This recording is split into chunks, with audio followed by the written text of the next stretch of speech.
Welcome to Solosaurus, a podcast about one-player board and card games and giant thunder lizards. Solosaurus is sponsored by Stone Valley Games, your friendly, distant game store. Visit them at stonevalleygames.com. And now, here come your hosts stomping through the underbrush, Michael and Martin.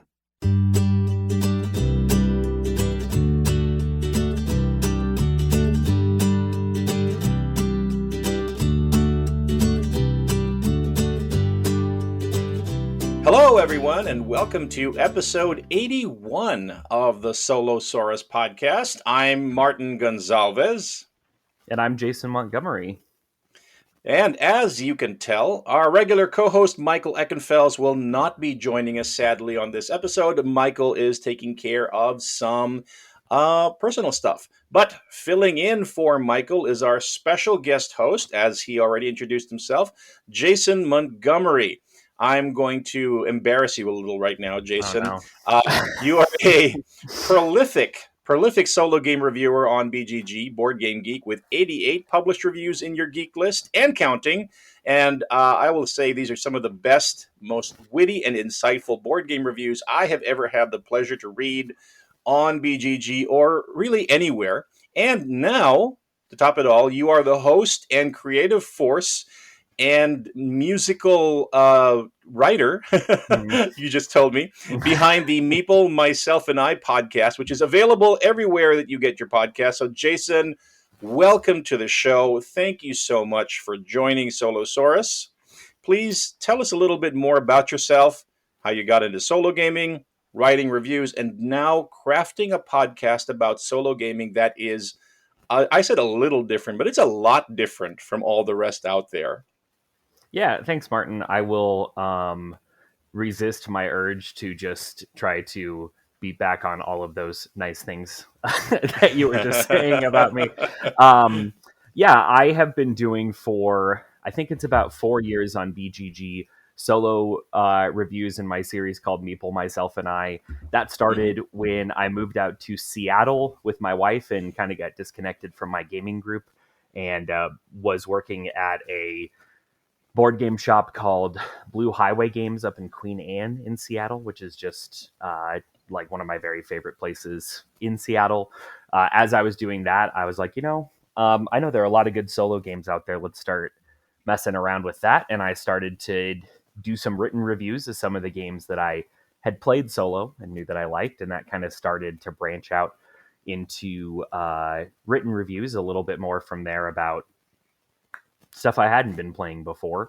What that kind of led to over the next 4 years was, I don't know, it was an effort to try to figure out how to kind of craft my own voice in the hobby. Mm-hmm. I really love the wealth of options that we have for written reviews, for audio reviews, for video reviews, for playthroughs. And I've just always tried to do something a little weird and a little bit different from that. And it's been really fun to get to do that series for the last few years. And then over the pandemic, as I had, even more time on my hand than I normally did, one of the things I started to look into was maybe starting to do a podcast of some sort. And that's what led to the same named Meeple, Myself, and I podcast that I have been working on now for the last few months.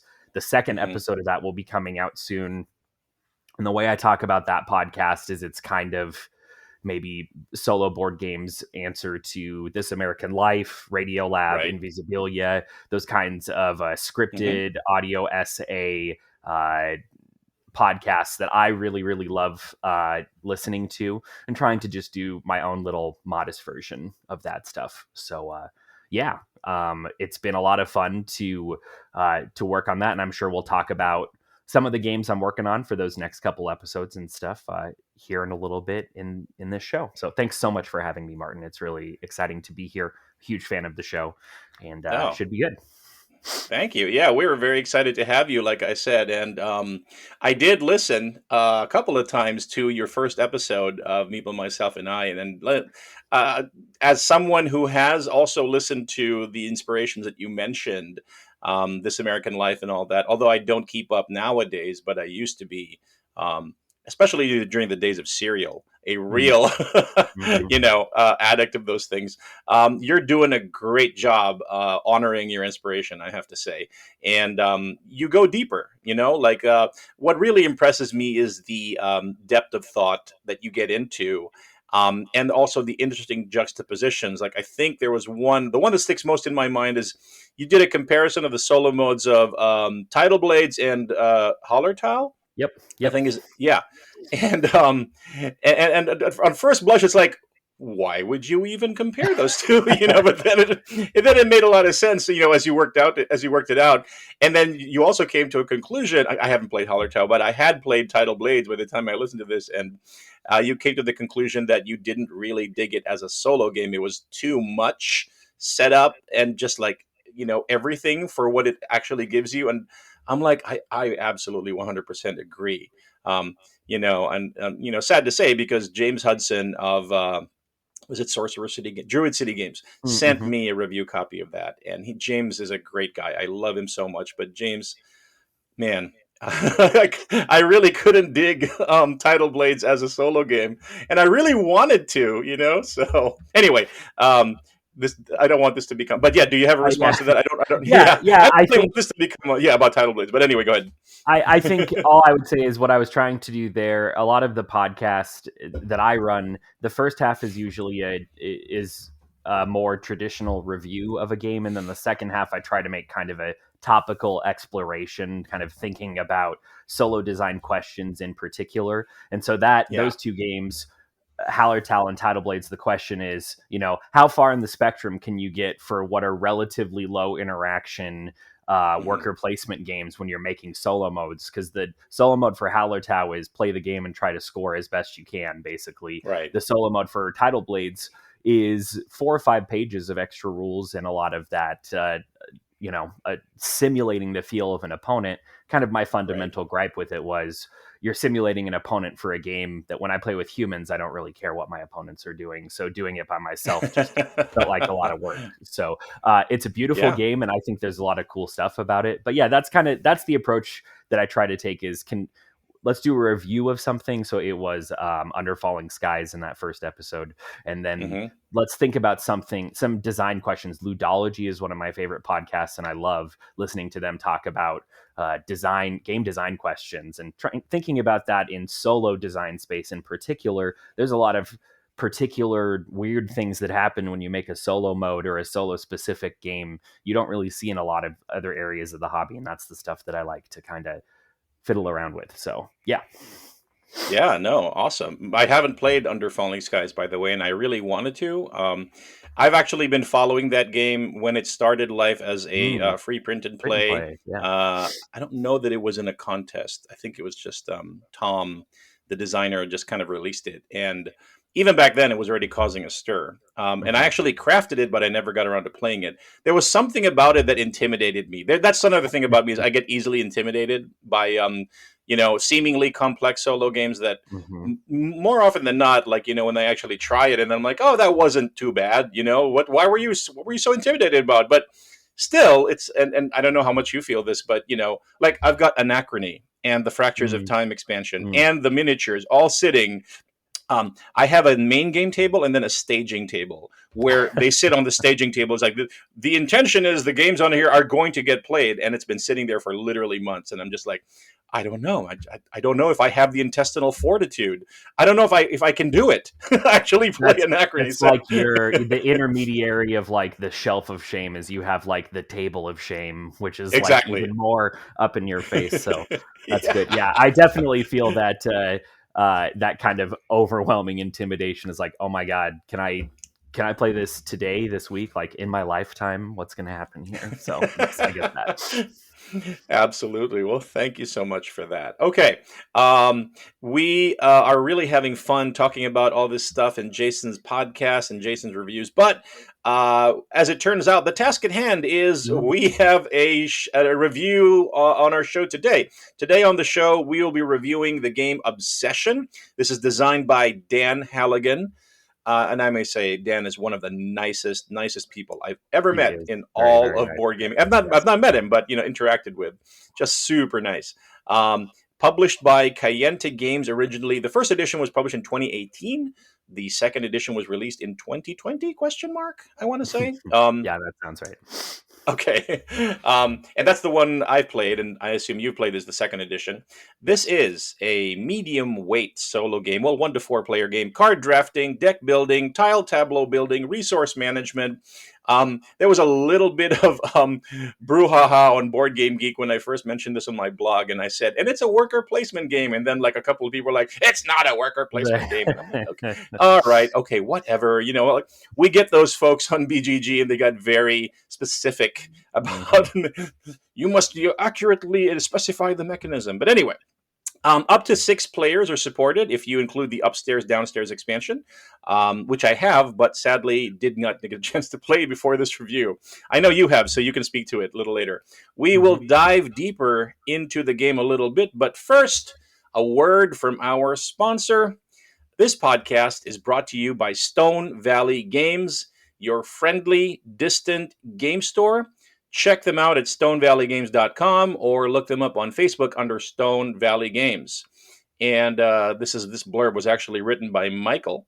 So I will read this stuff. Did you know that they are currently, as of early 2021, primarily an e-commerce shop, but they do have curbside pickup and are working toward a more traditional shopping experience. And they have plans to open a traditional brick and mortar store in the future.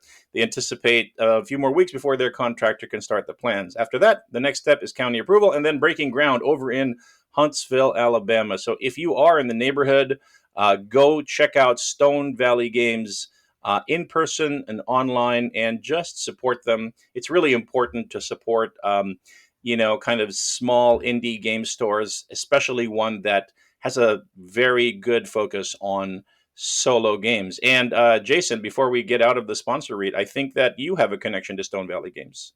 Yeah, they actually, for whatever reason, they sponsor my podcast as well. Eric is again such an incredibly kind and generous store owner. He puts those little like handwritten notes of encouragement in the review games that he sends along, and that they seriously like lift me up. They are they're really, really great people who run that shop and help make my podcast happen too. So, yeah, I can't disagree with you. I agree 100%. They've just been super supportive. So that's why I kind of think that I kind of think of your podcast and Solosaurus as kind of sister podcasts because we both have the same sponsor.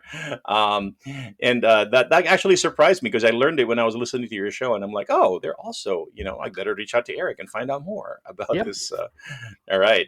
Okay, so now we're going to move on to the incredibly innovatively named segment of this show. What have you been playing? we just started this, and it's funny because I think there was a portion of your podcast where you were talking about your rationale for it, where you were saying, and we're not going to be doing that old hackneyed "what have you been playing?" So here we are. No, I'm in your house. I'm happy to do it. It's all good. Yeah. No, this is just something that Michael and I started doing the past 3 or 4 episodes where it's like, well, we haven't really messed with the outline formula set in place by Brandon and Carter, the originators of the original hosts of Solosaurus. We've maintained it because, the Solosaurus listenership, they expect a certain, they come to expect something, kind of specific from this show. But the what have you been playing is something we just added recently. So anyway, what have you been playing? I'll go ahead. Most recently, I've gotten Terraforming Mars Ares Expedition on the table. If you haven't heard of it, which is unlikely because it's on the BGG hotness list right now, if you're listening to the show, you probably know that.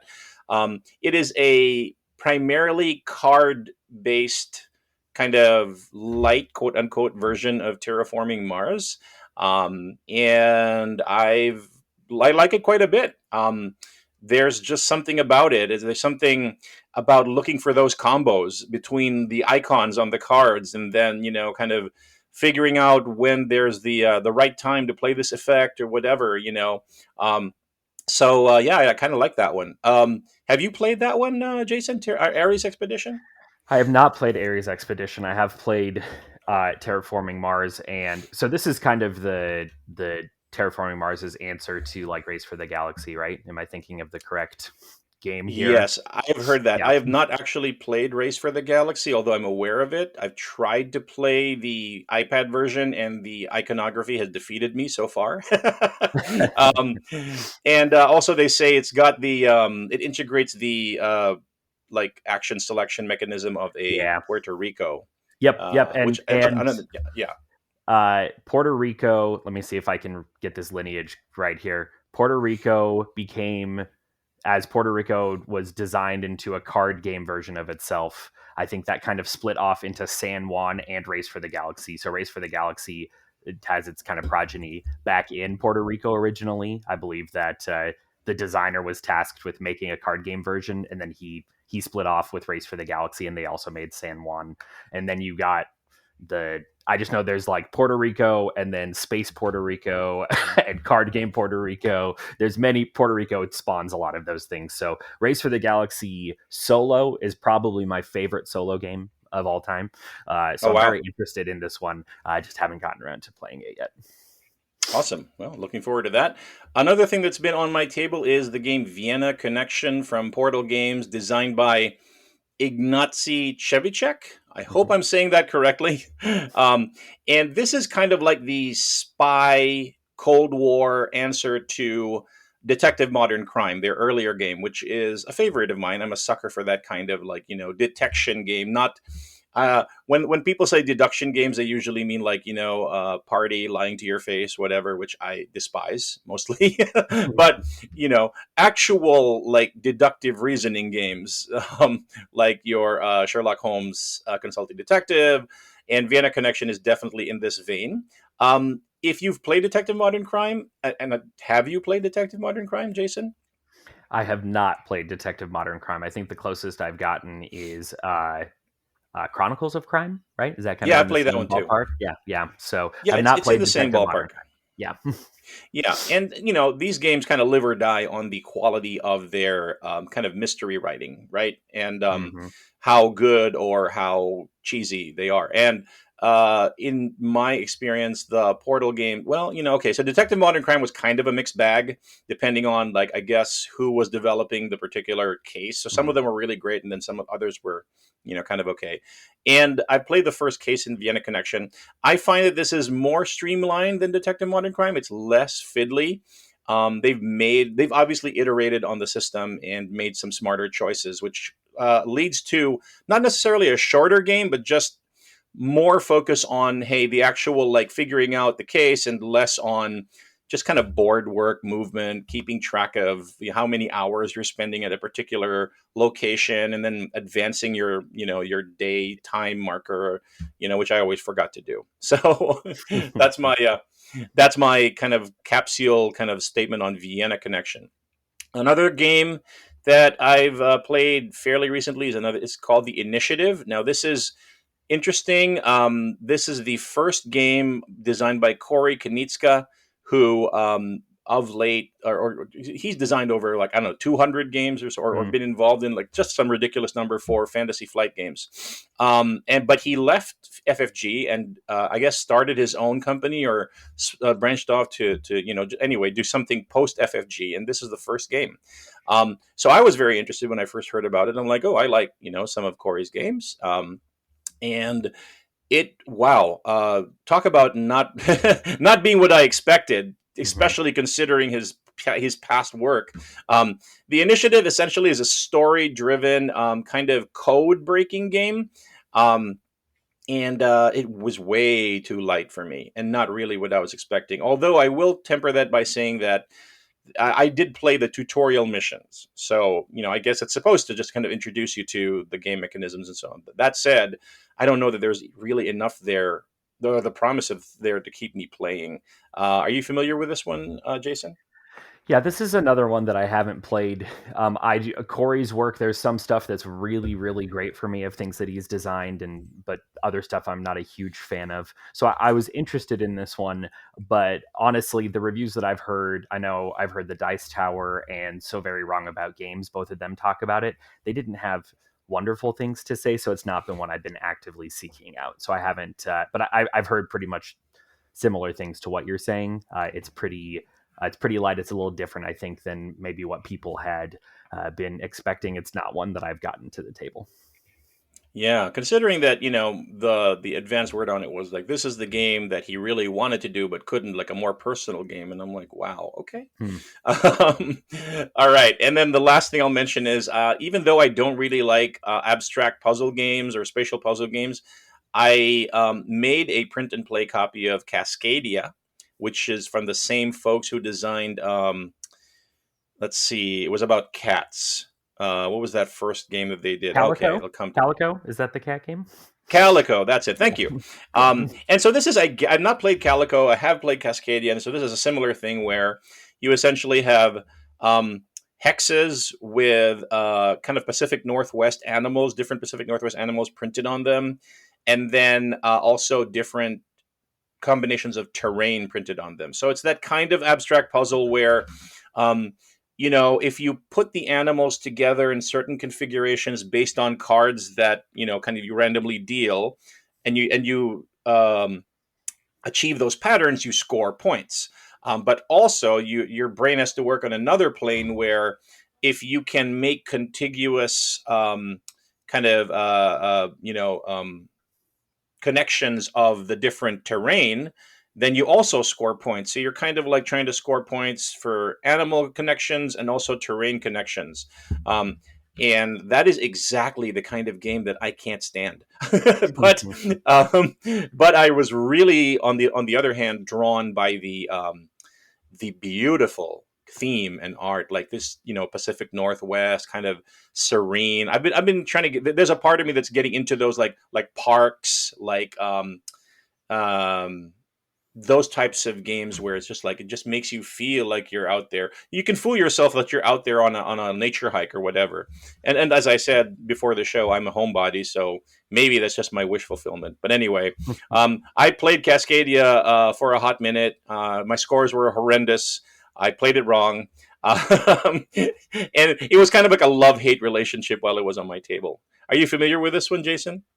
Cascadia, no. I know Flat Out Games, and if I'm remembering correctly, I think some of the people who are involved with Flat Out Games, so I know the people, I think Point Salad is through that company. So I actually know some of these people personally from working at Blue Highway Games when I was in Seattle. But no, this is not one that I've had a chance to play. Abstract tile games, not super in my wheelhouse. And if you have to do a print and play version of it, I just don't have I have literally don't have the manual dexterity to make it happen. So no, it's not one that I've done, but Calico is one that I've been really wanting to check out. So this will have to go up onto my interest list as well. And I see it's got Beth Sobel's art, which is always a huge draw for me too. So yes, absolutely. I should clarify that you don't have to make the print and play version. I actually backed the Kickstarter, and it is coming soon. Or I don't know whenever it's fulfilling, but I couldn't wait. And they released a very good print and play version, and I'm a print and play fan. So, awesome. And I just happened to have the materials lying around, so I'm like, nothing better to do. Here we go. All right. So those are what I've been playing lately. Jason, what have you been playing lately? Yeah, I'll actually give, if it's okay, a little mini preview of a couple of the games I'm talking about in the second episode of my podcast. That's the stuff that's been kind of rumbling around in my brain. The first game I'll talk about is Oath, which is by Later Games, and it's designed by Cole Worley, who is the designer of Root. It's kind of his latest big game. It would take me... I think it takes me about 25 minutes to talk about the game properly in the episode I'm doing right now. I'll just say it's a very strange game. It's a very opaque game. It's a area control type thing. The multiplayer experience has different factions that are kind of jockeying for control against each other. And then in the solo mode, you are playing just against a bot with a pretty extensive flowchart. It's kind of maybe a step below coin level flowchart complexity. And you have, man, I don't even know where to start with this game. You have shifting goals, shifting actions, cards flow in and out of the game in kind of this legacy but not legacy type thing. It's I think the game's heart is kind of very firmly placed in this kind of quirky, opaque. It gives me that feel of like a PAX Renaissance or those PAX kind of games, where you're like, man, it's just work to understand what can I do? Why are you doing that? What is happening in this game? So it's a very, very I think for people who love Root, which for me, Root is easily a top 5 all-time multiplayer solo game for me. I absolutely adore Root. I would not get this game just on the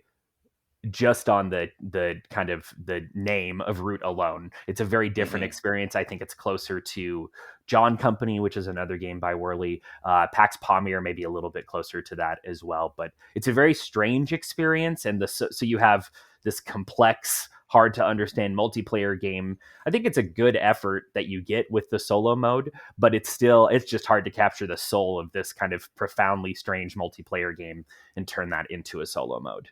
So, Martin, what have you heard about this? Have you had a chance to play this yet? I have heard of it. It's up there on the BGG hotness list, but quite honestly, historically for me, if you say the game involves area control, my eyes start to glaze over. I've just never been really into it. So, it's just from what you've described, and I've not played Root, so. It's just one of those things where, I'm probably not even going to dive into that, but thank you for that. Yeah, it's a lot of work. It's a lot. You're signing up for quite a bit when you're putting that game into your life. That would definitely go on your intermediary table of shame, I think, for a while. So but it's certainly. I don't know. I don't think it's quite for me, but it's a very, very cool, interesting game, and I appreciate the effort that came with that. So, next game that I've been playing is Gloomhaven: Jaws of the Lion. I've been going through that solo.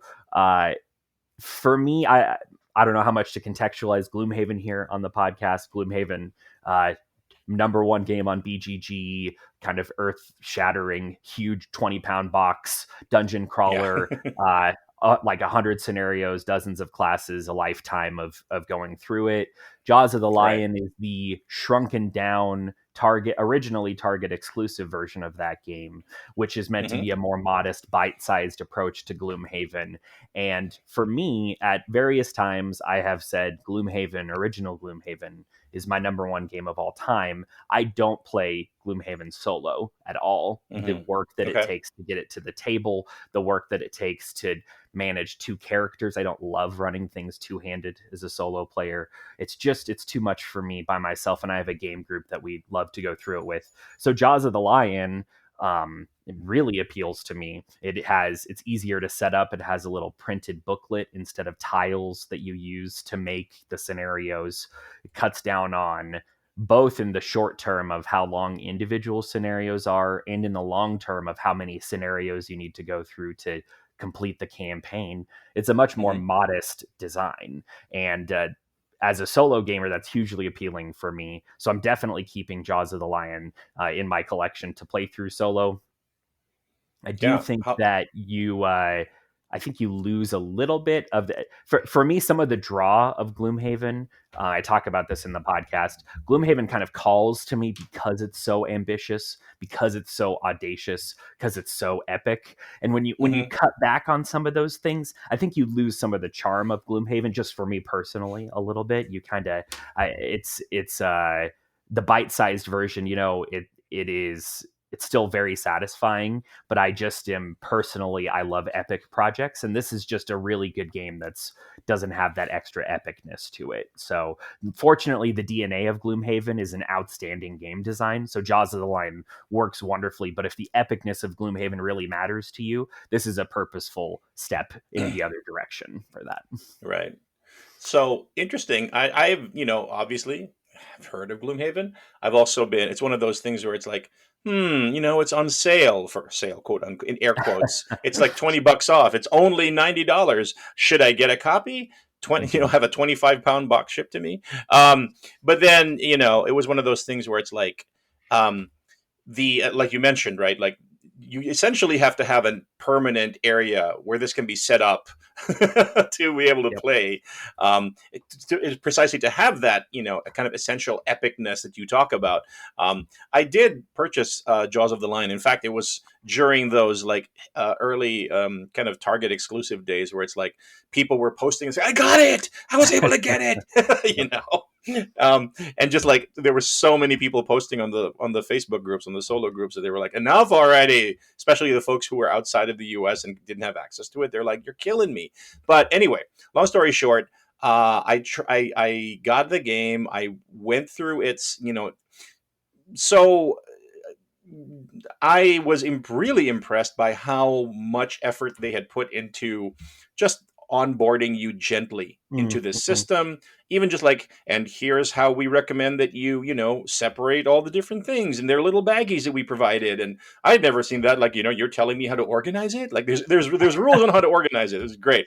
And then I understand the first 5 missions are kind of like a tutorial that kind of gently introduce you to the different mechanisms, and gradually layers on the complexity, which again, I will tell you that I did play kind of like the first mission, and it didn't grab me. So I know this is kind of like a sacrilegious thing to say, but yeah, Martin, I'm not really into Gloomhaven, Jaws of the Lion, and for me, it's just kind of like this. I guess I'm at this stage in my life as a gamer where I have to consider like the time it takes to learn and set up versus how much I expect to play it. And I guess the sweet spot for me nowadays is that this is why for me right now, the perfect game is medium weight complexity, easy to learn, well-written rules, straightforward to play, not a heck of a lot of exceptions. And basically a fairly simple gameplay loop where the complexity kind of emerges gradually from the interplay of the elements. You know what I mean? And so that's where it needs to be for me. So and Gloomhaven is kind of like the exact opposite of that. So yeah, for sure. Yeah. And anyway, and I think that it's that little it's interesting, that 5 scenario tutorial for a lot of people, it is that's a huge draw, right? It's like, ooh, I can learn how to play the game.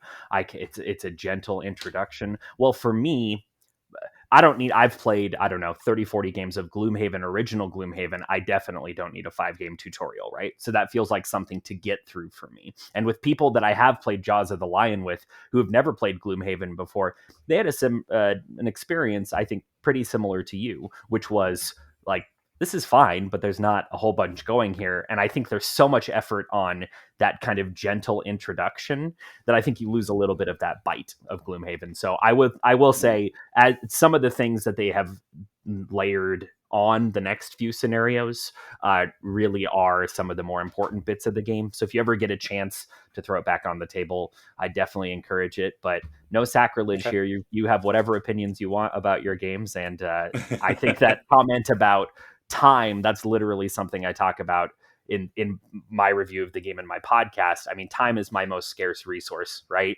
So when I'm looking at a huge epic game, when I'm looking at Gloomhaven, for me, I love Gloomhaven. Definitely, probably my favorite game, 1 or 2 behind Spirit Island. And it just is, it feels like, oh my God, the commitment to really play this.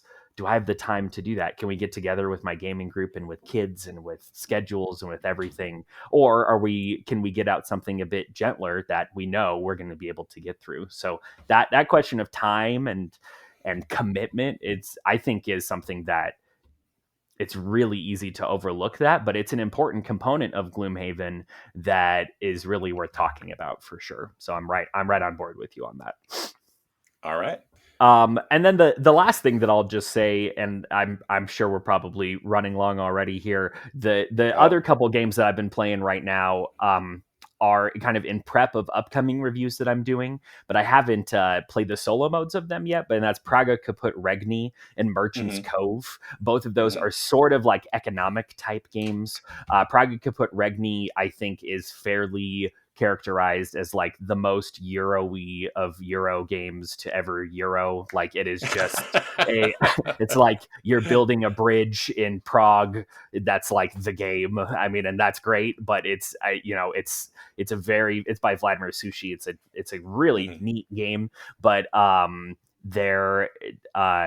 that's it's just a very Euro game. It's an action selection, tableau building, not hugely interactive game. And the other game that I've been playing, Merchant's Cove, its hook is it's kind of a radically asymmetric economic game. So it's almost, I think of it as almost like a Euro gamer's take on Root. So that wild asymmetry that you have is now kind of centered upon selling to people coming in on boats instead of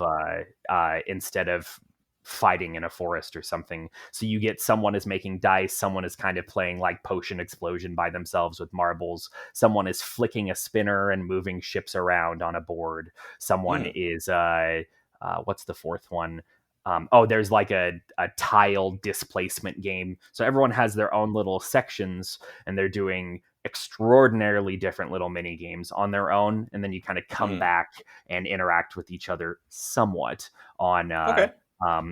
So I don't have I've only played them a few times each. I don't have firmly grasped opinions on them yet, but I don't know if either of those if you've heard of those or have played either of those or anything.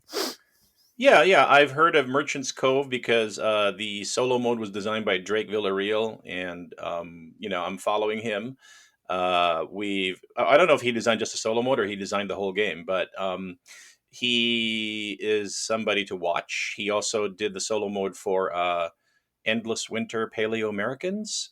We had him on the show. Yeah, we interviewed him a few episodes ago, and he has some really great and interesting things to say about, like, how his thoughts about solo mode design, and just where he thinks it's going, which was very encouraging to me. And, if you have a chance, I don't know if you've ever thought about like having interviews or whatever, but you should talk to Drake. Like he essentially kind of, even before Dune Imperium and Lost Ruins of Arnak came out, he already kind of previewed in my mind that this is kind of like where it's going. Like, just have a very easy to resolve, kind of solo mode AI deck. Just flip a card, just do what's on there, get it done, and then focus on what you as a solo player are doing.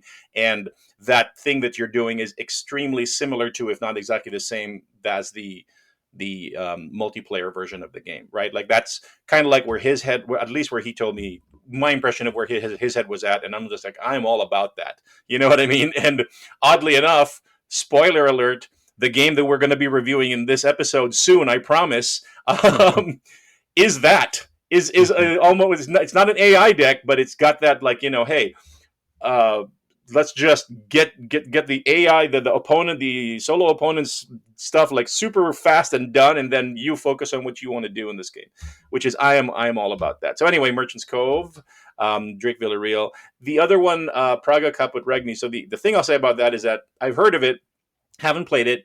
I have been on a personal kind of vision quest to learn more about Euros in the past year, because prior to that, I was like, I'm a thematic gamer. I don't like Euros. Which is weird because I don't like a lot of interaction. I am more of a multiplayer solitaire gamer. And so it was kind of weird. It's like, where are you going to find a lot of like Ameritrash games that don't have interaction? So when I finally discovered Euros, and for me the game that kind of broke the ice was darn it, I'm forgetting the name of it. It's Newton. It's a midweight designed by what's his name now? Simone Luciani. Yeah, the Italian corpus of designers, right? Who put out those. Yeah. And once I played that, I'm like, wow, I fell down this rabbit hole, and I got pretty much every game that he designed except for Marco Polo and Marco Polo 2 and Barrage. But everything else I now own and love. And so, yeah. In fact, speaking of print and play, Darwin's Journey, which was on Kickstarter a few months back, I made a print and play preview copy of that, which took a lot of effort. But I'll tell you what, I am so looking forward to that one because it is just an amazing, amazing. If you like Euros, I think that one's going to blow your mind. Midweight Euros. I'm not so much into the heavy Euros yet. Referencing my previous thing about like anachrony hesitation. Yep. But anyway, so yeah. All right. That has been our segment. What have you been playing? And now we're going to move on to hopefully a kind of more efficient news section. And now the news. By the way, you mentioned that we might be running long in this episode. Don't worry about that. Michael edits all of our podcasts, and Okay. I'm sure that we can give Michael some sort of epic, and then eventually he'll edit it down for us. You can edit me fully out of the episode if you want that. So that'd be the best version of the episode. Would be. Oh my God! You clearly haven't listened to our when we were finally able to get an episode down to under an hour. We were so happy. Cool. All right. So now the news. Some solo gaming news brought to you as always by TableFor1.me, where the Solosaurus podcast exclusively gets its one-player game news. Thanks, as always, to Frederick Schultz for his ongoing efforts to bring us the solo gaming news. So first up, Direwolf Games is set to release The Rise of Ix, an expansion to the smash hit Dune Imperium designed by Paul Dennen. The Rise of Ix expansion is designed for 1 to 4 players and features no less than 3 new houses to battle for dominance over the dunes of Arrakis, including House Ikaz and Vernius. So according to Direwolf Games, Rise of Ix will focus on the technocratic society of Ix and adds new Imperium, intrigue, and conflict cards to the game. Rise of Ix also adds brand new mechanics to Dune Imperium, including dreadnoughts and Ixian technology tiles. Ixian technology tiles can be acquired for spice, and unlike the cards, they don't shuffle into your player deck. The tiles are instead placed directly in front of a player where they provide a permanent upgrade to your abilities. Dune Imperium Rise of Ix is scheduled for retail release in time for the 2021 holiday season. So, Jason, what are your thoughts on the Rise of Ix expansion? Yeah, this is an insta-buy for me. I'm a huge fan. First of all, Dune. I love the Dune universe. I am very ready for the Dune movie to finally come out later this year. And the original Dune Imperium game, I really, really enjoy it. I think it's a cool take on worker placement, deck building with some other really solid elements built in there. And already I can feel that I just want more cards, a few things to tweak up the formula, new powers. Yeah, I'm there for it. I'm ready. Get this in front of me now. I'm ready. Yeah, same here. I love Dune Imperium. I've been playing it since December when I got my copy, December of last year. And it's just such a tight design. It came out of nowhere for me, really. And I'm like, wow. It just in my head, it's kind of associated with Dune Imperium, Lost Ruins of Arnak, and Endless Winter Paleo-Americans, in that they are all kind of like this hybrid of deck build, a little bit of deck building to a greater or lesser extent, and a whole lot of worker placement to a greater or lesser extent. But they're all, well, I've played 2 of those 3 games, and 2 of those, the Lost Ruins of Arnak and Dune Imperium, like they have different takes on it, and they both appeal to me in different ways. But Dune Imperium is such a tight game design, and as you play with a rival. Or 2 rivals if you're playing solo, if I recall correctly, and the scores have always been so close, and there's this palpable sense of tension, and it's a great design for me. That's how I leave it. Next game that we have here is Winterhaven Woods. It's a card drafting and set collection game designed for 1 to 6 players, designed and illustrated by Joel Bodkin, and this is what the publisher's description of the game is. In Winterhaven Woods, players are preparing the animals of the forest to endure long winter months. They do so by planting trees to create woods, populating their woods with creatures, and using their predators to hunt creatures left exposed in players' meadows. The player may also use steal cards to swipe cards from their opponent's woods and meadows. However, doing this too often incurs a penalty. Each round, player will draft cards and plant and populate their woods, building it up over the course of the game. And the player may also collect predators in their meadow to hunt with, taking advantage of creatures not able to be populated by others. And it's got 126 game cards that have solo and 2-player icons for easy deck sorting. So, Martin, what are your thoughts on this Winterhaven Woods? So I will say this: it looks lighter as a solo game than what I'm usually used to. It's more family weight. That's the impression I'm getting, and I know nothing about the mechanisms beyond kind of like the blurbs on the Kickstarter page. But I love the art style. It's beautiful, and from a print and play standpoint, the designer was asking $10 for a print and play pledge level. And he got a little pushback from the print and play community saying, that's a little bit more than what we are used to paying. And he actually listened and he said, okay, you're right. Thank you for the feedback. And so what he's done is he basically told anybody, if you want to do the $10 pledge for the print and play for Winterhaven Woods, I will throw in the print and play version of my previous game. I forget the name. Yeah. And so basically you're going to get a really great value for $10. You're going to get 2 games, 2 print and play versions of the game. So I was so impressed by Joel Bodkin's willingness to listen to the feedback from the community that I backed the game, even though I don't know if I'll actually ever get the chance to play it. Very cool. Yeah, it is certainly, it's a very striking visual style. I mean, I'm scrolling through the page right now. It is a very charming, beautiful style. I mean, if just art alone is enough to get me to buy a game, this would definitely be it. So it's definitely one that I have the Kickstarter page bookmarked, and I will be looking at this after our call as well. All right. Last but not least, Czech Games International has announced that the hit worker placement deck building hybrid game that I just talked about earlier, Lost Ruins of Arnak, is getting a major expansion called Expedition Leaders. Expedition Leaders introduces several new elements of tactical consideration while still maintaining the core formula of the game. So here is the publisher blurb. Return to the mysterious island of Arnak. In this new expansion, Expedition Leaders give your expedition an edge by choosing one of 6 unique leaders, each equipped with different abilities, skills, and starting decks that offer different strategies and styles of play for you to explore. In addition to the leader abilities, which bring a new element of asymmetry to the game, this expansion also contains alternative research tracks that offer even more variety and a bigger challenge, along with new item and artifact cards to create new combos and synergies. Jason, what are your thoughts on Expedition Leaders? This is probably the most excited thing for me on this list, as excited as I was for the Dune Imperium expansion. I'm a really big fan of Lost Ruins of Arnak, and the thing for me that a deck builder can do to make me instantly interested in it is to say something like, hey, people start with their own special cards, or people have some slight asymmetry that makes it different for them, so that it just gives you what I want from a deck builder usually is a bit more of a nudge to kind of run that engine a little bit faster, right? So if that's what this expansion is doing, I probably should be pre-ordering this literally right now.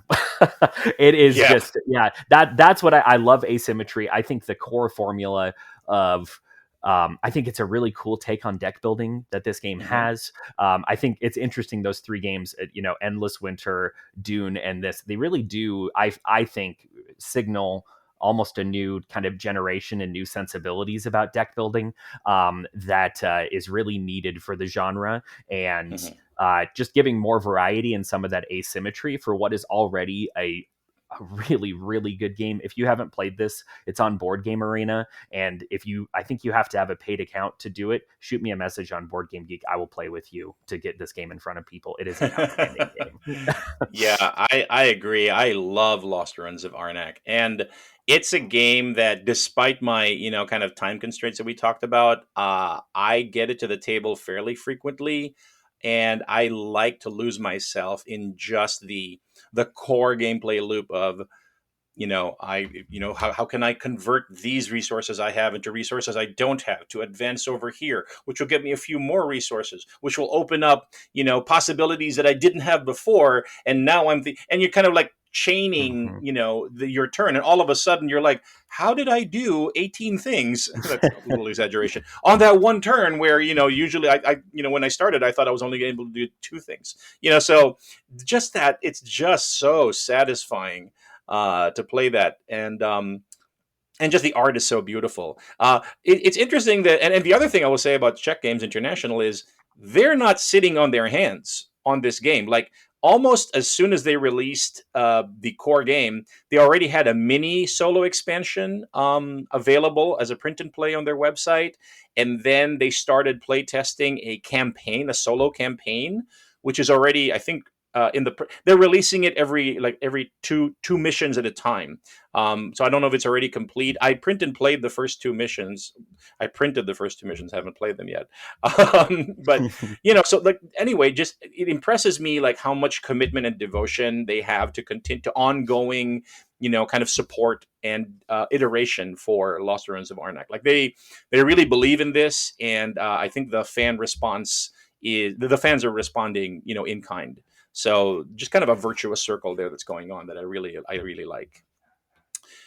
All right. So that's been the solo gaming news for this episode. Thanks as always to Frederick Schultz of tablefor1.me for the news items. And now, as promised, here is our review of Obsession, designed by Dan Halligan, published by Cayenta Games. I'll start off with my part of the overview here. So in Obsession, you are the head of a respected but troubled family estate in mid-19th century Victorian England. Your goal is to improve your estate so as to be in better standing with the influential families in Derbyshire County, which is where this game is set. And Obsession is a game of 16 turns in the standard game to 20 turns in the extended game, in which you build a deck of Victorian gentry, renovate your estate by acquiring building tiles from a central market, and manipulating an extensive service staff of butlers, housekeepers, under-butlers, maids, valets, and footmen, utilizing a novel worker placement mechanic. Now, this is, I have to say that this is the publisher blurb. So we mentioned earlier how, does this game really feature worker placement? That's that's a little bit controversial. But anyway, successfully hosting prestigious social activities such as fox hunts, music recitals, billiards, political debates, grand balls, and there's so many tennis matches in this game, tend to increase a player's wealth, reputation, and connections among the elite. And each turn, so players are picking a building tile that represents a room or a space, an improvement on their 19th century British country house. The tile that you choose dictates the event that's going to be hosted on that tile and what kinds of people need to come to that event as well. So you've got to carefully plan having the proper staff available to host the event, and then getting the right people there to visit the event as well.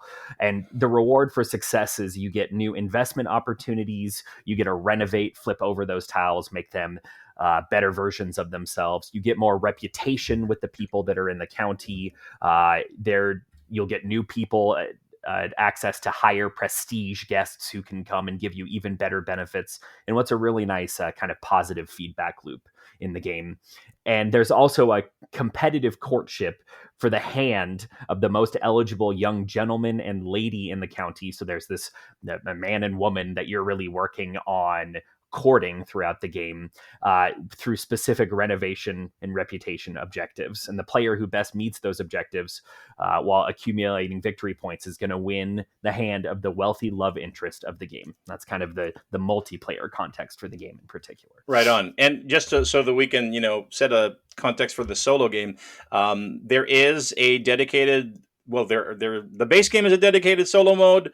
And then the expansion, the upstairs, downstairs expansion, which I didn't play, but Jason did, also has its own spin on a solo mode, which we might touch on a little later on. But basically in the base game, The solo mode is 2 cards, right? It's you have Mhm. a card with the name of the family your rival family, and then it has a table that says these are the improvement points this family will have by the end of seasons 1 through 4.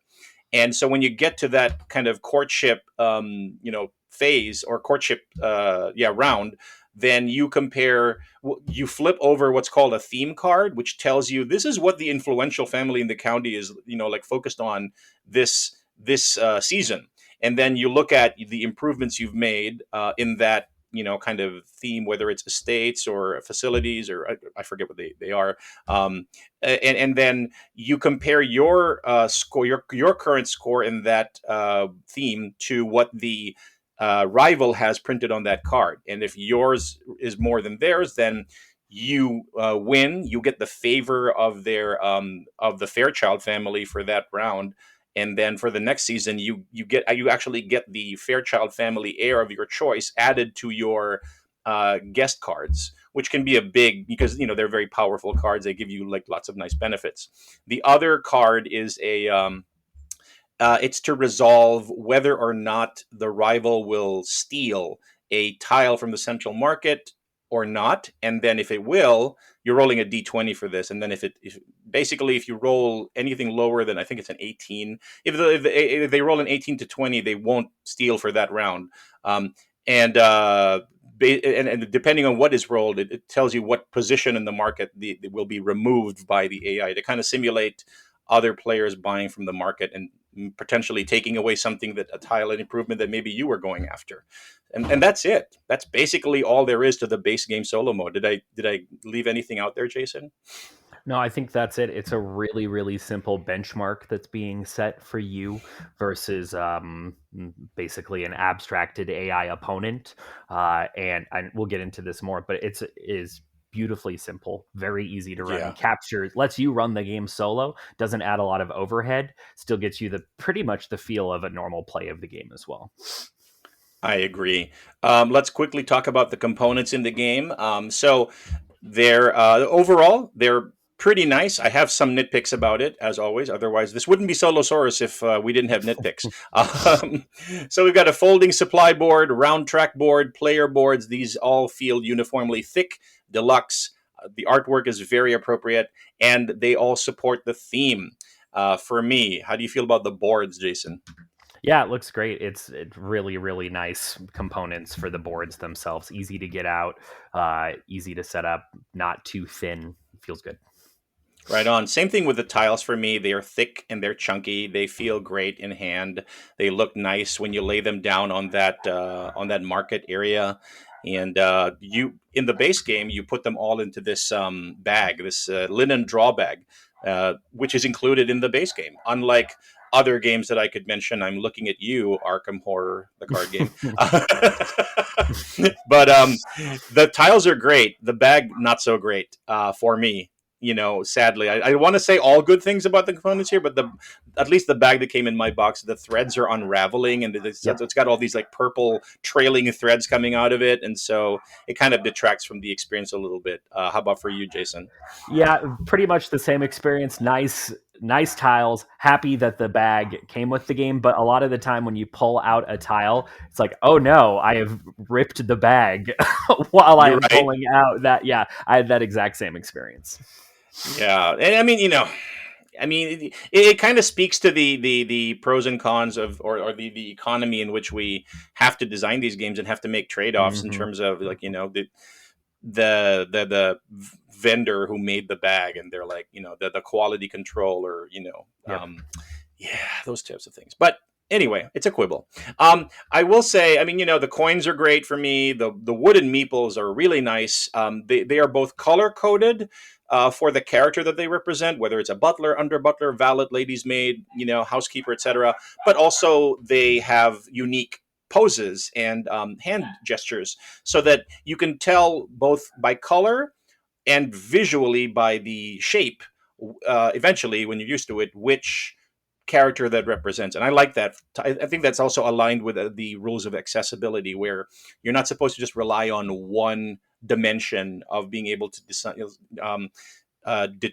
discern something. So if it was just by color, that would have been as good as the way they did it, which is by color and also by just the pose. I'm actually holding up a tray with my hand as we're talking. I know you can't see me, but I'm a butler right here. So anyway, how do you feel about those little wooden I'm tables? picturing your pose right now, just off of that. It's just such a charming presentation. This game is from the thought that goes into the design of making the meeples look different to just the cards are really beautiful and really kind of different than what a lot of other games look like with kind of these like daguerreotype looking pictures and paintings of people from the 19th century Victorian time. It's just a very striking game, and it's a very nice combination. I'll talk about this more in a little bit, but it's a really nice combination of kind of style and accessibility and design considerations, because all of these choices give it personality, but they also help the player to recognize the pieces to use them well in the game as well. So they're really functional, but they're also really gorgeous. So it's just great. I couldn't agree more. Last thing that I want to mention about the components is the box, the main box, and the smaller boxes inside the main box. It's going to be surprising, especially for those of you solo gamers who are used to kind of like the Final Fantasy games, air quotes, insert, which is really just a trench and then a whole bunch of like plastic baggies in there. It's like, yeah, after you punch everything, just put them in these baggies when you're done, and then they just have them flop around in there. And this is the exact opposite of that experience, right? It's like the main box, first of all, has been designed to be able to fit all of the base game content and the expansion content. And then when you open it up, it comes with these smaller, very nice designed and colored boxes. One for each of the families that are in there, including the families that you don't have yet if you don't have the expansions. And then two larger, like kind of purple boxes that are supposed to be for like the common components. And so it really is great if you, like me, you have this kind of like obsessive need. I want to separate, like, all of the Cavendish components have to be in the Cavendish box, and all of the Wessex, you know what I mean? Like, and this is just so thoughtful. The theme for the components, as you mentioned to me, is just like this thoughtfulness and just kind of being very intentional about like what they want to achieve here. And also it really, like, you don't see this kind of production quality, generally speaking, from the bigger houses, the bigger publishing houses. So it's really a labor of love by an indie game designer, and the love and care shows through in the choices, including the packaging choices. Yeah, the thing that I'll say is just that when I think of this game, the first thing that comes to mind are those house little boxes that house all of those things. I mean, there's a video where you can see Dan talking about, like, we measured out the boxes to make sure they stack on top of each other, so when you put them away, the lid goes down all of the way. I mean, those are incredibly functional and helpful boxes for setup, but they also, sometimes you get these deluxe inserts and you're like, this is worse. Like, this is worse than just using plastic baggies. Like, I don't want these things. But that's not Right. that's not what this game is like at all. It's really beautiful boxes. The components fit in it nicely. It makes setup so much easier. And it's just, I think that labor of love comment is exactly right. They really care about the user experience of just setting up the game and getting the components. And those boxes for me are kind of that crowning achievement, because they're so beautiful, they're so functional, they do exactly what they need to do. Couldn't agree more. Any last thoughts and components before we move on to rules? No, I will. The other thing I'll say too, some of the cards in just the base game, if you just get the base game, are like the little Hobbit cards. They're like the smallest cards ever that you have to shuffle. And they're like smaller than the Hobbit cards. They are teensy little cards. And if I'm remembering correctly, you get bigger versions of those with the expansion, but just in the base game, man, those cards are small. And that is one miss from a design thing that I know they corrected with the expansion. So you're right. And I did actually write that down in the outline, but failed to mention it.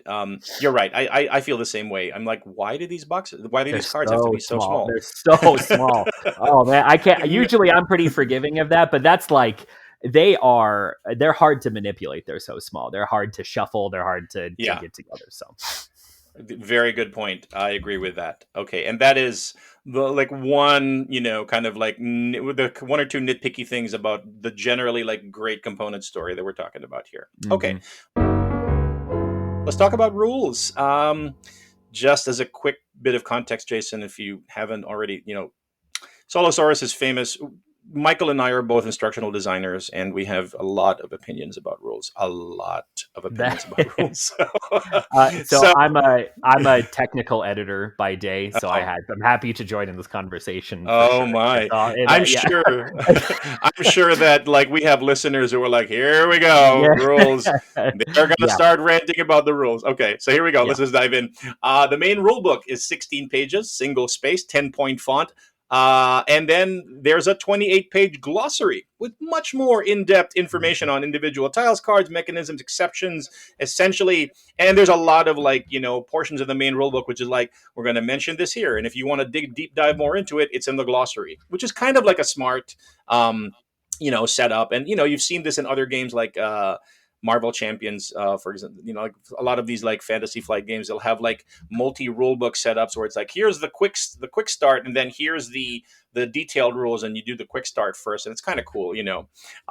So the positive points I'll say about the rules: they are very comprehensive, they are well organized for reading. I say that word intentionally. There's lots of images. There's lots of gameplay examples. All of the different icons used in the game are clearly explained, and they also feature thematic text in italics, thematic text passages that heighten your immersion in the theme. And I am all about the theme of this game. I love it, so I like those. I appreciate those little touches. Some not so good things I'll say about the rules. They are overwritten. And I say this from the context of somebody who lives and dies by a little book called The Elements of Style by Strunk and White. And in particular, the rule on omitting needless words and don't write any more than is necessary. And I think that these rules, while very comprehensive, also write way more than is necessary. And they don't omit needless words. There's information overload here in the base. It's funny because like you already set it up with here's like the overview rules, and then here's the glossary with the in depth. But the overview rules are still way more Yeah. information than there Yeah. need to be, in my opinion. So it makes the game seem more complicated to learn than it actually is, especially for somebody like me.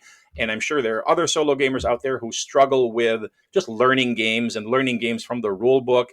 And then, can I just go on a mini rant here? Every time I like express this online, invariably somebody's going to comment, here's a link to the John Get Games video tutorial, you'll thank me later, or whatever. And I'm like, guys, videos are not the answer to rule books that you should be able to learn. I'm just one of those like, I should be able to learn from the rule book alone. Shouldn't have to watch a video, whatever. But anyway, but actually, once you get over the learning hump, one discovers that the gameplay is very fast, very smooth. On the box, it says, hey, you can finish a game in as little as 30 minutes. And I think that's actually true. It hasn't yet been true in any of my plays, but it could eventually be true, once I become very, very familiar with it. But it's fast, it's smooth, and it's actually a lot more straightforward than the rules would indicate. The other nitpick I have is I always kind of point this out. I think that every rule book should have a one-page turn sequence summary. Just somewhere in the rule book. And I always, like, if a rule book doesn't have it, I miss it. Although I'll give this game something of a pass because there is a very concise turn sequence printed on the player board.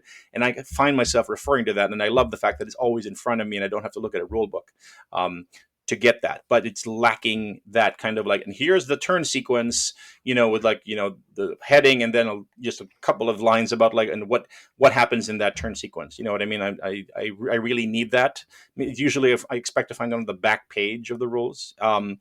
Let's see. Yeah. Okay. I'll stop ranting about the rules and hand it over to you, Jason. Yeah.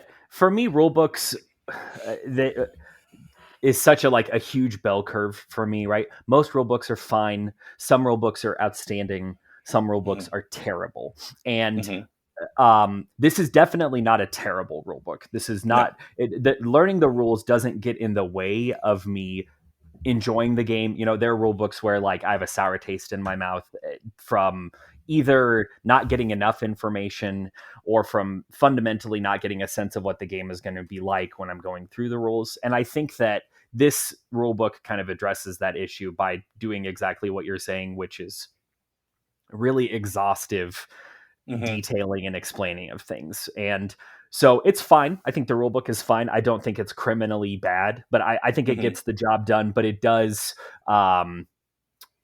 take a little bit of work to wade through it, you know, to sit down. And I agree that it makes the game feel a bit more intimidating than I think it actually is. Right. I think that there's Yeah. definitely that sense of, wow, you got a 16-page rule book, you have a 28-page glossary, you've got, I mean, and it's a big, tall rule book as well. It's not, you know, it's a Right. lot of text on the page. So a lot of care went into it, but I probably would have recommended, you know, giving it to someone and saying, can you cut 40% of this? Can you find a way Right. to do that? You know, I think that could have been done with this rule book, but you'll definitely, I think it's fine. That's pretty much my take on it. So, Yeah, no, I don't disagree with you. There was another thing that I learned in college. My former English teacher said, "Write in white heat, edit in cold blood." And I think that they I wrote bet, this rule book yeah, with a lot of white heat and a lot of passion, but they skipped that. Like, and you have to edit. You have to like kind of chop the limbs off your baby. yep. The other thing I'll say is, why did I say this is a well organized rule book for reading? Because it's not a great rule book for quick looking something up Yes. while you're Yes. playing.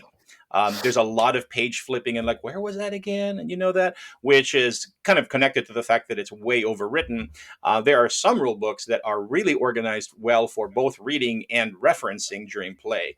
The game that we reviewed 2 episodes ago, Australia by Martin Wallace, is, I think, the poster child for that. You know, as picky as Michael and I are about rule books, we had nothing but good things to say about that rule book, which was really weird. I'm sure people listen to that episode, they're like, "What? Who replaced Michael and Martin with these triffids?" Clearly, you know, they're anyway. So those are the thoughts on the rules, and now let's talk about little gameplay things. What stands out about the gameplay? Jason, why don't you lead us off here? What stands out about the gameplay for you? I mean, I think when I think of this game, I just think it is a really charming fusion of a great theme with really, really solid tile placement, combo building, forward planning. It to me, it honestly feels like Downton Abbey, the board game to me. You know, Absolutely. it and that really calls to me, especially because it's that gameplay, and I know that's theme not as much as it is gameplay, but that's so different than a lot of games that I have in my collection. So Hmm. from the presentation of the game to what then is a really, really solid kind of tile selection, playing cards to get the right guests at the right time. So you have to manage your workers and they flow through this kind of, you know, they're tired and they have to go rest and then they come back. There's a lot of nice kind of almost like economic management that comes with the game. The game feels tight but not unforgiving. It's very different than lots of other games Hmm. that I have out there. And I think what's nice is at the end of the game, regardless of how you do, there is a really nice feeling of like, oh, this is my home. I have these 15 rooms that all I can look at this and feel like I've done something at the end of the game. And that almost story that's told there is really Yeah. satisfying to build up that home, to upgrade your tiles, to bring in new people, to court the right kinds of people. That was one thing in my written review that I did of this game.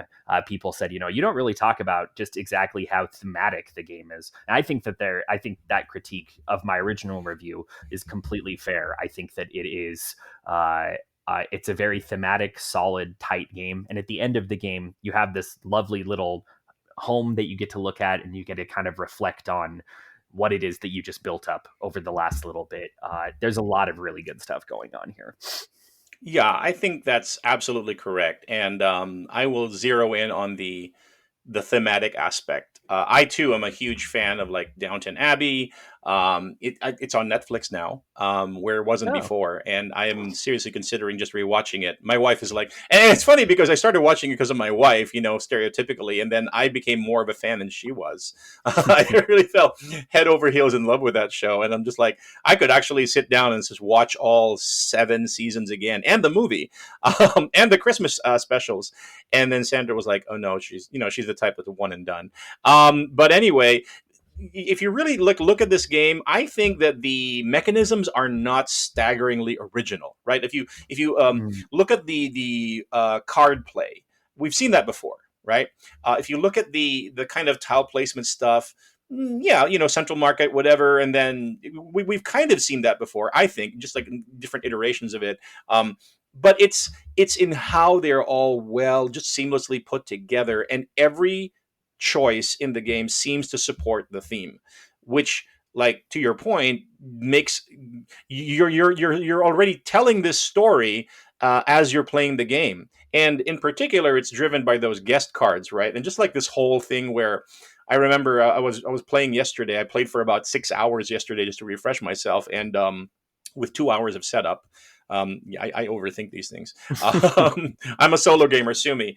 But it's like one of my characters said, and you can draw the top 2 cards of the guest deck and then choose one and then discard the other. And I'm looking at these 2, and they were 2 ladies, right? And one was an American heiress. And the heiresses in this game they're rich. Like she was like 800 pounds on one card. Wow. But on the flip side, she will cause you to lose 3 reputation, which is so thematic and so true to like the the kind of milieu, right? And also so wrong from a from a cultural societal standpoint. But it is what it is. And then the other one is just like, she's a fiance, she's super young, she doesn't have a lot of money yet. But she's like the conservative choice, and you're like, which one of these do I choose? Yeah, I'm going to go for the money, and roll the dice. And it's just like all these like micro decisions that kind of at every stage of the game, but they're not too analysis paralysis inducing. Like you said, it's tight without feeling too just mean or whatever. Yeah, I love it, and we already talked about the solo mode and how easy to resolve it is in the base game.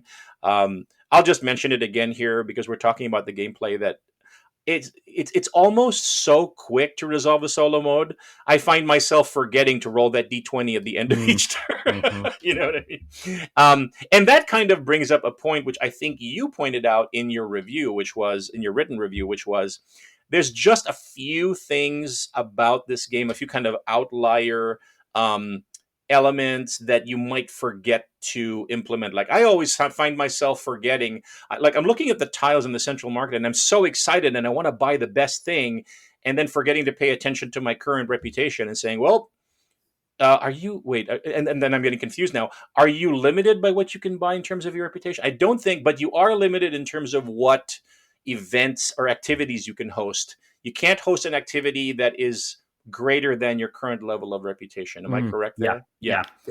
But it's those kinds of things where it's like, it's not in your face. You know what I mean? It's like, stop, you can't remember, like maybe something on the player board, just a little bit of line is by the way, Martin, remember that you can't host an activity that's, unless your reputation is at that number or higher. Because I keep forgetting that one. Yeah, go ahead.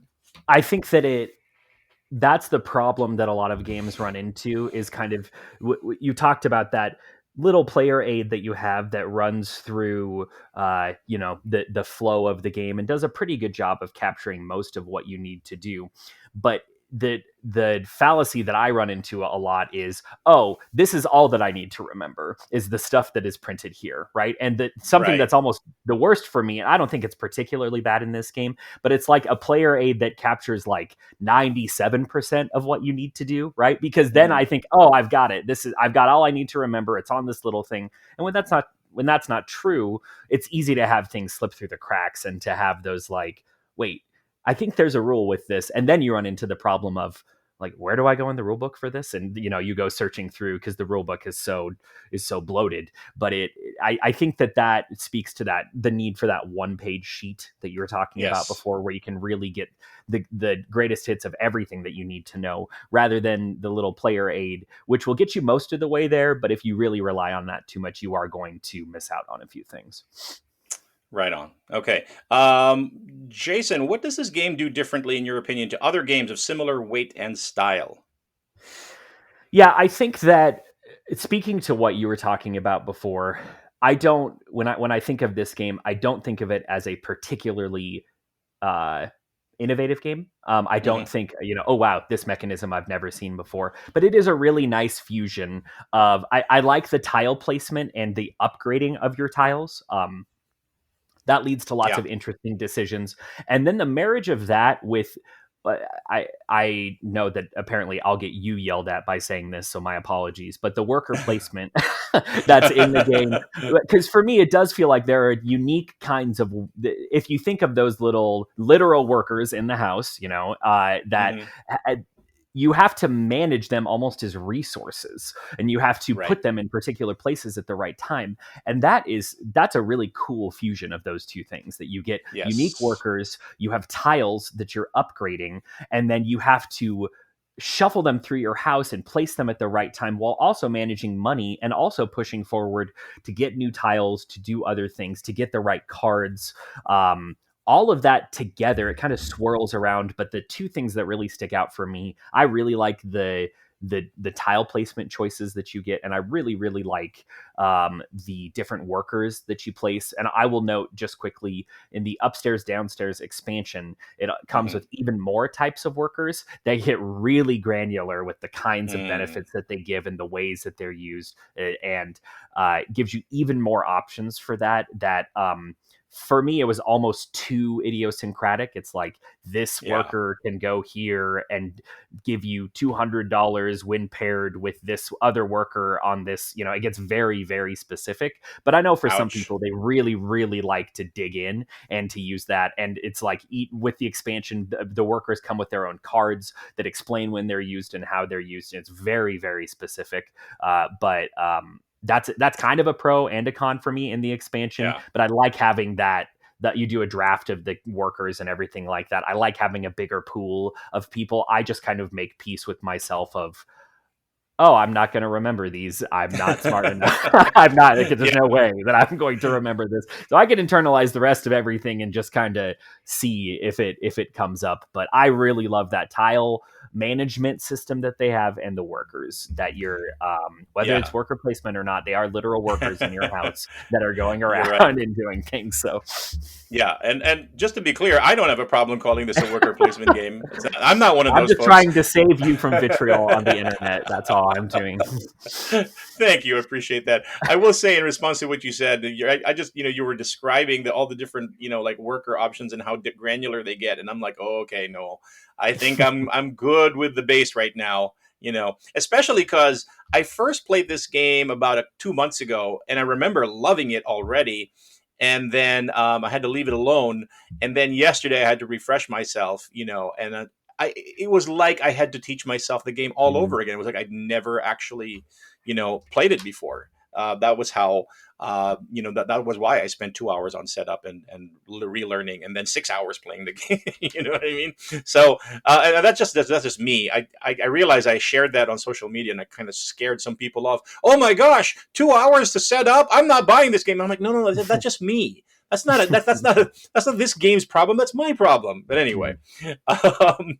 yeah. So I think we've kind of gone over what does this game do differently from similar games, what stands out about the gameplay, a couple of like critiques about it. I will say this. And I wrote this on social media, and I like the line so much that I included it here in the podcast. I think it's just a refreshing change from this bloated, miniature heavy Kickstarter monstrosities that seem to, like, predominate the solo gaming landscape. And then they're not really that old. They're just they're all great ideas just dumped into this gumbo pot and just stirred around. And then how much playtesting was actually done there? And then there's a mountain of errata that has to come out like after the fact so that you can actually play the game. And that's not the case here. This game is obviously, like I said, going with the labor of love theme. This thing is play tested and polished to a fine edge. It is an amazingly, well-rounded, well thought out, intentional experience. And it's almost like when you're playing it, you're having, like long distance conversation with the designer and the designer's playtesters, Dan Halligan, and like their philosophies are coming through in the stories and the experiences that you're having, and you're realizing they wanted you to have these experiences. They thought about this. You know what I mean? Like, so that's one of the really cool things about this game for me, and what really makes it stand out from. I'm not going to mention titles, but you can see them. Just go into Kickstarter and search for solo games, and you'll probably find them a dime a dozen. So that's how I feel. How like my kind of big takeaway about this. Last question: who is this game for? Who would enjoy this game, Jason?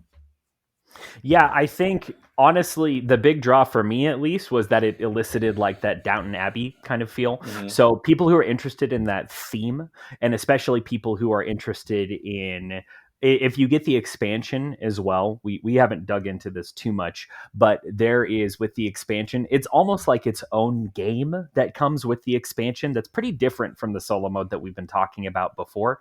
So people who are interested in either having the option of a really simple, streamlined solo mode or that more involved, kind of complex, almost game unto itself solo mode.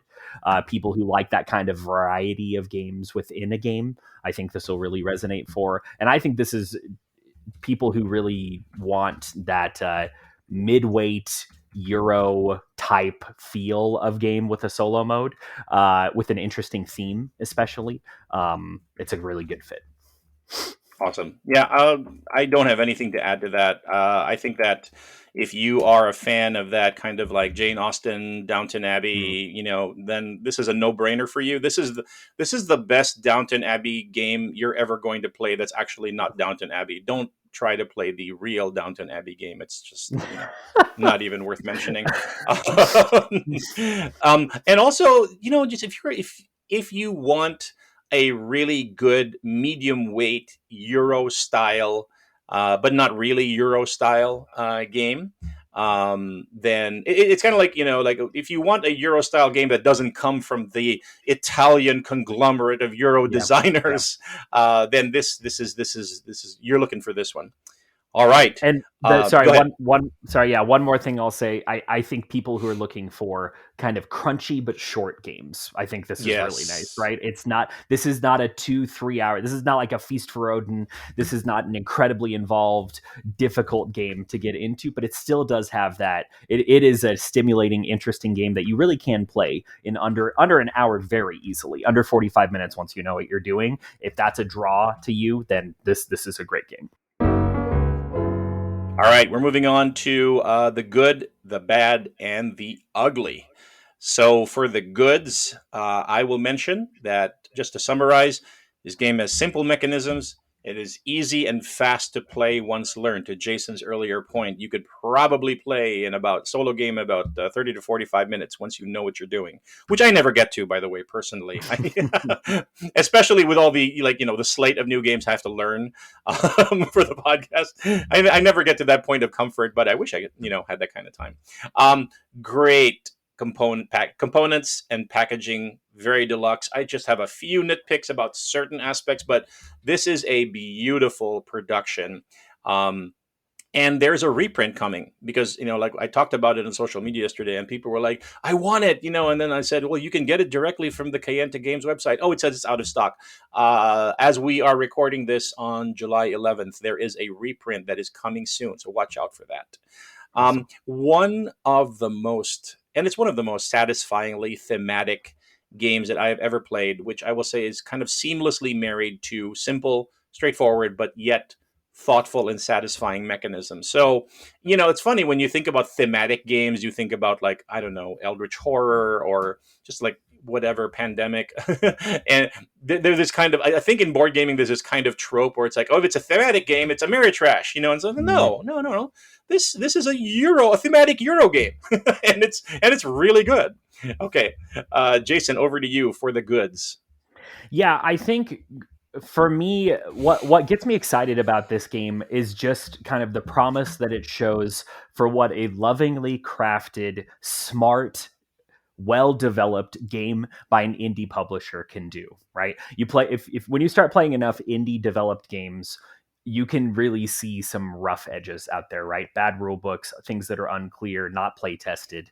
This game I would hold up as the example of an indie developer who has done almost everything right, kind of from beginning to end. From the moment you open up the box and look at the components and the little packages that they come in, to the gameplay and just how rock solid it is and how satisfying it is to go through the game. I think that this is one of the best independently published games that I've ever seen made. And I think, frankly, it's better than a lot of the big box games from kind of our industry standard publishers. I think this holds up better in a lot of ways than many of those games do. So for people out there who might be a little bit nervous about maybe buying from a publisher or a designer that you've never heard of before, I think this is the example of an independently made game that you just feel the love oozing out on this game from like every part of the experience. You get that. So outstandingly developed, outstanding game mechanisms, outstanding packaging.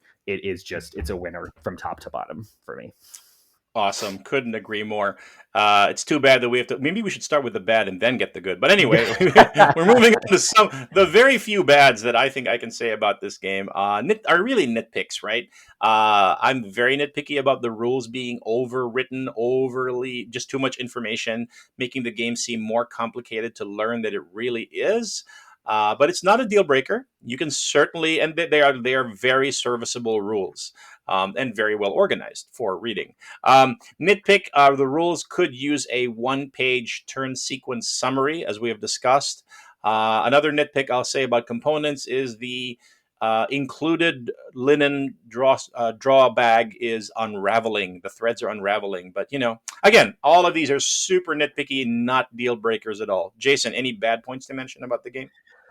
Probably for me, the closest stuff comes out of the expansion in particular. I think that the extra workers that are added are a bit too granular for me. And I'm not a huge fan of the kind of wholly new variant that comes with the expansion for the game as well. I don't think it's quite as replayable. It just feels like kind of a puzzle to go through just to kind of get a sense for how things are working. But those are not black marks on it. But a couple of decisions in the expansion in particular, I do take issue with. All right. Any ugly points to mention about the game? No, not from me. Yeah, not from me either. We don't usually have uglies, but it is there, and it's something that we've maintained as tradition from our from the Brendan and Carter episodes. And now for the stomp of approval. All right, we are moving on to the stomp discussion. Here is the fateful question, Jason. Do you think that Obsession by Dan Halligan deserves the stomp of approval? I feel like not even worthy to give a to be as a guest here on your show. It feels like I don't even. Who am I to? Oh, come on! I will also say it took me like 50 episodes to realize that stomp of approval is a play on stamp of approval, and I just feel shame every time I hear that as well. But for me, yes, I think this does get the stomp. I think for solo players, I think it is. When I think of what my version of the stomp of approval is, one of my most important questions is, if I got this game just to play it solo, would I be happy with the game that I have? And the answer is an overwhelming yes for me. I've actually only played it solo, and I love the game. It is a fantastic, well-designed, thoughtful, interesting, different game by a publisher who's trying to do something different, and I think sticks the landing. Yeah, that is a bold choice, Jason, and you are, of course, more than qualified to deliver the stump of approval. As for me, before I give my answer to the question, does obsession deserve the stump of approval? I will preface it by saying that Michael and I have talked about this on the show in the past. What do you need to do to get the stomp? Well, you basically need to execute well on every single aspect of the game, not just the gameplay, not just the thematic, kind of elements, not just the components, and not just the rules. You have to get them all right. And we have reviewed some games in the past where they executed really well on maybe 3 out of 4 of those elements, but usually it's the rules. The rules is a stumbling block. And I have, ranted about the rules a little bit in this episode, but I will say, probably for the first time in my own personal history, that I am willing to overlook my nitpicks about the rules in this game because the other elements are just so far beyond, minimum expectation. So yes, I too give the stomp of approval to Obsession by Dan Halligan. Note to Michael, when you edit this, there should be like applause, fanfare, And there was much rejoicing.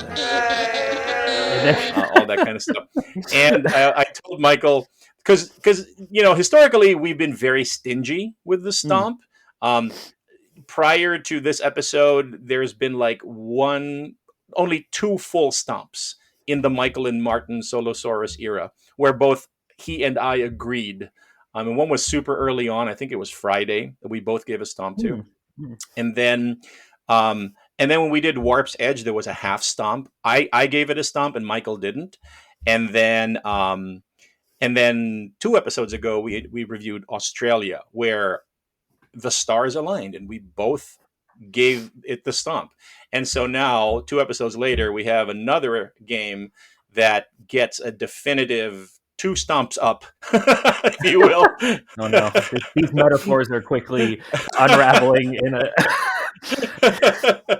But yeah, so there you have it, folks. Obsession officially gets the full stomp of approval from Jason and myself. We will be sending the stomp of approval graphic to Dan Halligan, and then Dan is promptly going to receive that file. And he's going to go, "What the heck is this? Who's?" All right. So, any last words, Jason, before we move on to our standard end of episode stuff? No, I just want to thank you guys for having me on. It's been really fun to talk to other people, just kind of do my own thing off on my own. And so it's been a blast. Huge fan of the show, and it's just great to revisit a game that we all happen to have reviewed and just talk about how awesome it is. I appreciate what you guys do for the hobby. It really, the podcast as a whole, I know from your predecessors, they were really instrumental in me thinking about solo games when I was first getting into reviewing as well. And it's just, this has been awesome. Thank you for having me. Well, thank you right back at you. It has been awesome having you. You have done an incredible job here, and I have just had a blast, and I hope you will consider, coming back, if we have you, maybe when Michael is back, and then we can have like we can have a mega three co-hosts. Yes, we can throw down with 3. That will be the editing logistics scare me, but that's fine. Yeah, well, that's Michael's problem. All right, we have come to the end of episode 81 of the Solosaurus podcast. As always, just reminding you, we are a member of the Dice Tower Network. And for even more Solosaurus, please join our post-show discussions and other shenanigans on facebook.com/Solosaurus. Follow us on Instagram at Solosaurus Podcast, or shoot us an email at solosauruspodcast@gmail.com. I will take this opportunity to also remind everybody to listen to Jason Montgomery's excellent Meeple, Myself, and I podcast, available wherever fine podcasts are downloadable. You can already listen to episode 1. It's out there, and episode 2, I don't want to hold you to it, Jason, but when is that coming out? Someone needs to hold me to it. That's fine. It should be out here in mid-July in the next couple of days. I am releasing my clause from the episode, and it should be out in mid-July. That is awesome. All right. You can find Solosaurus on Board Game Geek under the gaming-related podcasts and blogs subforum. Or, you know what? If you don't want to use the BGG search feature, because really, who does? Just go to your favorite search engine and search for Solosaurus BGG on there. As always, if you would like your very own Solosaurus micro badge, hit me up. My name on BGG is at Dr. Henry Armitage. That's at Dr. Henry Armitage. And I will spot you the Geek Gold so that you can sport your very own Solosaurus micro badge and show your love and support for the show. Thanks again to Stone Valley Games for being our sponsor. And we want to give special thanks to Dan Halligan of Kayenta Games, who very generously gave us review copies of this game and the expansions. As always, if there's any particular game you would like us to take a look at, send us an email or drop us a message on social media. Thanks for listening. This has been Martin. And I'm Jason. All right. We'll see you next time, or hear you next time, or you will hear us next time on Solosaurus.